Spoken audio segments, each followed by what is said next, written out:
திருப்பவனம் மடப்புரம்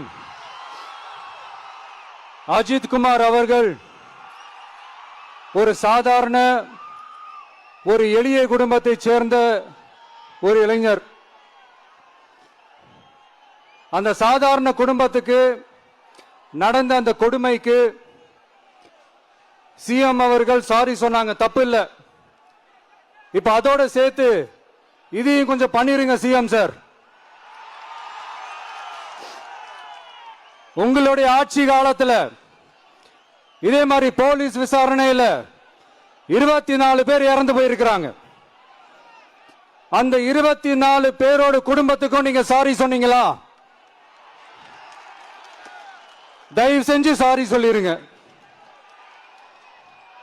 அஜித் குமார் அவர்கள் குடும்பத்துக்கு நீங்க கொடுத்த நிவாரணம் மாதிரி இந்த 24 பேர் குடும்பத்துக்கும் நீங்க நிவாரணம் கொடுத்தீங்களா? தயவு செஞ்சு நிவாரணம், அந்த நிவாரணத்தையும் கொடுத்துருங்க.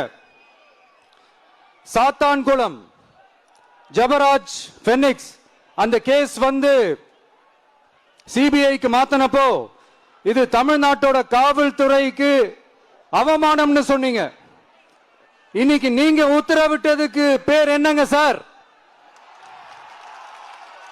அதேதானே அன்னைக்கு நீங்க சொன்னதும் இன்னைக்கு நடக்கிறதும் அதே தானே? அதே சிபிஐ தானே?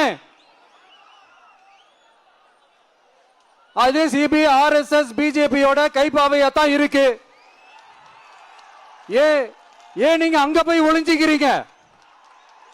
ஏன்னா தமிழக வெற்றி கழகம் டிவிகே சார்பா நீதிமன்றத்தோட நேரடி கண்காணிப்புல ஒரு சிறப்பு புலனாய்வு குழு விசாரணை அமைக்கணும்னு ரொம்ப ஸ்ட்ராங்கா கேட்டிருக்கோம்.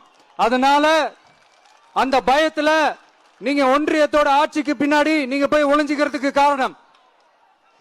இன்னும் உங்களோட ஆட்சியில் இன்னும் எத்தனை அட்ராசிட்டிஸ், அண்ணா யூனிவர்சிட்டி கேஸ்ல இருந்து இன்னைக்கு அஜித் குமார் அவர்கள் கேஸ் வரைக்கும் எல்லாத்துக்கும் நீதிமன்றம் தலையிட்டு உங்க கவர்மெண்ட் கேள்வி கேட்டுக்கிட்டு இருக்கு. எல்லாத்துக்கும் நீதிமன்றம் தலையிட்டு கேள்வி கேட்கணும்னா அப்புறம் நீங்க எதுக்குங்க சார்?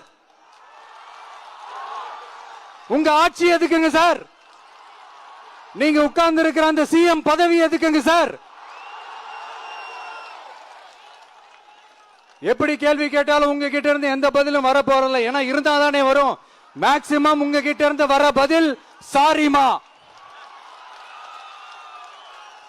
தெரியாம நடந்துருச்சுமா, இல்லனா நடக்க கூடாதது நடந்துருச்சுமா, சாரிமா, அவ்வளவுதானே. இந்த வெற்று விளம்பர மாடல்